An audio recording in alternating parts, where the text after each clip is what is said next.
जय श्री राम। बहुत बहुत स्वागत करता हूं आप सभी का एक बार फिर से अपने YouTube चैनल पर। मैं पंडित आशीष शर्मा। मेरा आज का ये वीडियो रहेगा धनु राशि के जातकों के लिए। इस वीडियो में हमारी विशेष रूप से चर्चा रहने वाली है कि वर्ष 2023 में जनवरी, फरवरी और मार्च के जो महीने हैं वो आपकी राशि के लिए कैसे हैं।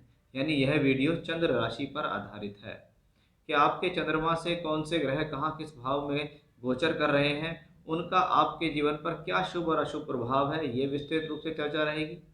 किस दौरान आपको सावधानी बरतनी है, कौन सा समय आपके लिए अच्छा है, यानी कौन सा ग्रह आपकी राशि से गोचरीय सिद्धांत के अनुसार अच्छे फल दे रहा है, कौन सा आपको नुकसान पहुंचाएगा या अशुभ है, या किससे आपको सावधानी रखनी होगी। इस वीडियो में हम लगभग सभी भावों के बारे में हम चर्चा करेंगे, ग्रहों के बारे में चर्चा करेंगे, कौन सा ग्रह किस भाव से संबंध बनाकर क्या दे रहा है, क्या रहेगा फाइनेंस, शिक्षा, विवाह, संतान, नौकरी, प्रमोशन, तरक्की, स्वास्थ्य, मान सम्मान, इन सभी के बारे में हमारी चर्चा विशेष रूप से रहेगी। देखिए, आपकी जो राशि के मालिक हैं वो है बृहस्पति। और किसी भी व्यक्ति विशेष के लिए, किसी भी जातक के लिए, किसी भी राशि या लगन के लिए सबसे ज़्यादा जो इम्पोर्टेंस होती है वो होती है राशि के मालिक की। लगन का मालिक या राशि का मालिक ऐसे समझ सकते हैं। राशि का मालिक जितना ज़्यादा स्ट्रांग है, जितना ज़्यादा बली होकर ब्रह्मांड में गोचर कर रहा है, उतने ही आपके चांसेस सक्सेस के बढ़ जाते हैं।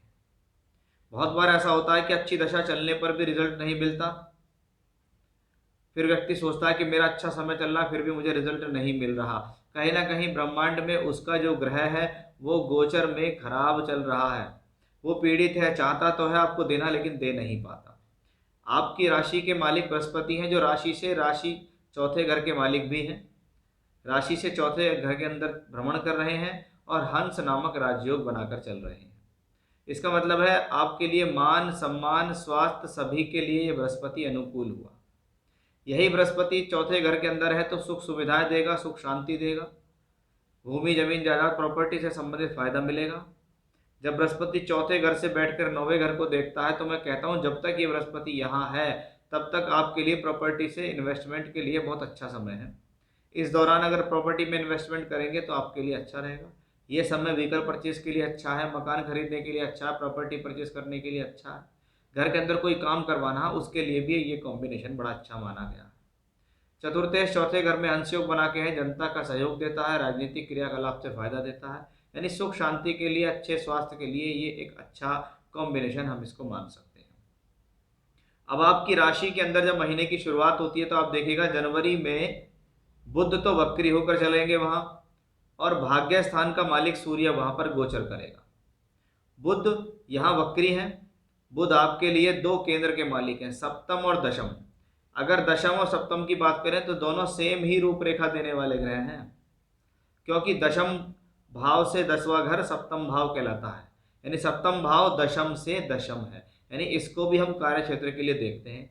जब सप्तम दशम का मालिक केंद्र में चले यानी आपकी राशि के अंदर, नवमेश सूर्य के साथ चले, यानी तो आप समझ लीजिए कि 1 जनवरी से 7 फरवरी तक बुध इसी राशि में रहेंगे, उनको नवमेश सूर्य का साथ मिलेगा। इसका मतलब है ये जो कॉम्बिनेशन है ये भाग्य वृद्धि के लिए तो अच्छा है ही, जबकि कार्य क्षेत्र के लिए बड़ा अच्छा है। इस दौरान कुछ नया काम, कुछ नई योजना आपके जीवन में सफल हो सकती है। जिनको नौकरी नहीं है उनको नौकरी मिलने के योग बनते हैं ऐसे समय में। कार्य का विस्तार ऐसे समय में होता है, क्योंकि केंद्र के मालिक केंद्र में चल रहे हैं। 1 4 7 10 के मालिक कौन है? बुध और बृहस्पति हैं, और ये 1 4 7 10 के अंदर ही मूवमेंट कर रहे हैं। बृहस्पति यहाँ स्वराशि का है, बुध सप्तमेश होकर सप्तम भाव को दृष्टि देता है। यानी ये समय विवाह के लिए अनुकूल है। कभी कभी इतने शॉर्ट पीरियड के अंदर रिश्ता पक्का हो जाता है। इसको कहते हैं ये ग्रह आपको विवाह से संबंधित सुख दिलाने वाला ग्रह दिखाई देता है। नवम का मालिक सूर्य राशि के अंदर बैठा हुआ। नवम भाव भाग्य का स्थान है। भाग्य का मालिक राशि में चले, इसका मतलब भाग्य आपका साथ दे रहा है। ईश्वर की कृपा आपको मिल रही है, भगवान कहीं ना कहीं आपको सपोर्ट कर रहे हैं। इसको कहते हैं मैं मेहनत कर रहा हूं तो ऊपर वाला भी मुझे सहयोग कर रहा है। यही बुध 7 फरवरी से 27 फरवरी धन भाव में गोचर करेंगे। ये थोड़ा सा कॉम्बिनेशन अच्छा नहीं है। किस लिए? जिन लोगों की शादी हो गई है उसके लिए, कि हस्बैंड वाइफ के बीच रिलेशनशिप्स में थोड़ा सा डिस्प्यूट्स, मतभेद आ सकते हैं, या जीवन साथी का स्वास्थ्य खराब होना। इस दौरान विवाह से संबंधित संबंध पूरे नहीं होंगे। फिर 27 फरवरी के बाद मार्च के महीने में ये ग्रह जो बुध है वो राशि से तीसरे घर के अंदर जाएगा, जिसको हम कहते हैं कार्य क्षेत्र के लिए होने वाली यात्राएं, कि इस दौरान ट्रैवलिंग करनी पड़ सकती है, चाहे वो नौकरी के लिए हो चाहे वो काम के लिए हो, वो दोनों ही चीज हमें यहाँ से दिखाई दे रही है। तो बृहस्पति आपके लिए फेवरेबल है। जनवरी 1 जनवरी से लेकर 7 फरवरी बुध की स्थिति बहुत अच्छी। सूर्य को देखें कि आपके भाग्य क्या कहता है आपका, कि मेरे भाग्य स्थान का मालिक पहले तो राशि में चल रहा है, उसके बाद यही भाग्य स्थान का मालिक आप देखिएगा तो 14 जनवरी से 14 फरवरी मकर में होते हैं सूर्य, जिसको हम सूर्य संक्रांति मकर संक्रांति बोलते हैं। और सूर्य जाएंगे मकर के अंदर। अब नवम का मालिक दूसरे भाव में जाता है, तो ये धन के हिसाब से ठीक माना जाता है, लेकिन पिता के साथ संबंध या पिता के स्वास्थ्य के लिए शुभ नहीं होता, थोड़ा इस चीज का ध्यान रखें। फिर 14 फरवरी से 14 मार्च सूर्य आएंगे तीसरे घर के अंदर, जहां पर तीसरे घर का मालिक शनि होगा, यानी ये समय आपके लिए बड़ा इंपॉर्टेंट होगा कि भैया ये समय जो है 14, एक तरीके से आप मानिए 14 फरवरी से 14 जनवरी, जब आपके भाग्य के मालिक तीसरे घर में जाएंगे, तीसरे के मालिक शनि के साथ, यानी भाग्य बनाने के लिए यात्रा जो भी करोगे उसमें लाभ मिलेगा। अगर आप चाहते हैं आपके जीवन में स्थान परिवर्तन हो जाए, यदि आप चाहते हैं आपके जीवन के अंदर परिवर्तन से लाभ हो, कि मैं कार्य के लिए कोई यात्रा करूं जिससे मुझे फायदा मिल जाए, मेरा ट्रांसफर हो जाए, मुझे किसी दूसरे स्थान पर जाने का मौका मिल जाए, तो वो स्थिति सूर्य यहाँ शनि के साथ तीसरे घर में गोचर करके बनाएंगे 14 फरवरी से लेके 14 मार्च के बीच में। 14 मार्च के बाद सूर्य का परिवर्तन बृहस्पति के साथ होगा, यानी नवम और चतुर्थ का एक राजयोग बनेगा।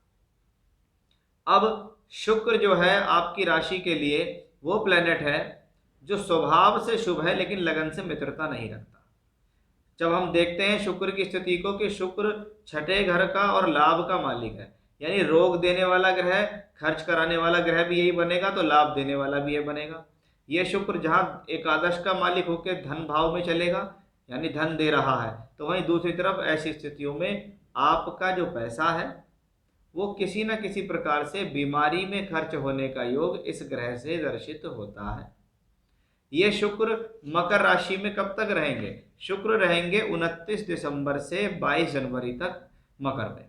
22 जनवरी के बाद शुक्र थर्ड हाउस में आएंगे। एकादश का मालिक तीसरे में हो तो परिवर्तन से लाभ मिलता है, यात्राओं से लाभ मिलता है, स्थान परिवर्तन होता है, आप जॉब चेंज करना चाहते हैं, आपके लिए अच्छा समय यहाँ दिखाई दे रहा है। फिर ये शुक्र उच्च के होंगे, ये होंगे 15 फरवरी से 12 मार्च मीन राशि में एक्सॉल्टेड चौथे भाव के अंदर, जहाँ चौथे के ही मालिक बृहस्पति होंगे। इसका मतलब ये वो समय होगा जब सुख सुविधाएं बढ़ेंगी, क्योंकि शुक्र यहाँ उच्च का भी है, मालव्य योग के साथ भी होगा और दिग्बली भी होगा। प्रसन्नता लाने का समय होगा, परिवार के अंदर अच्छी स्थितियां बनेंगी, कुछ सुख साधन बढ़ने के संकेत इस दौरान अच्छे बनेंगे।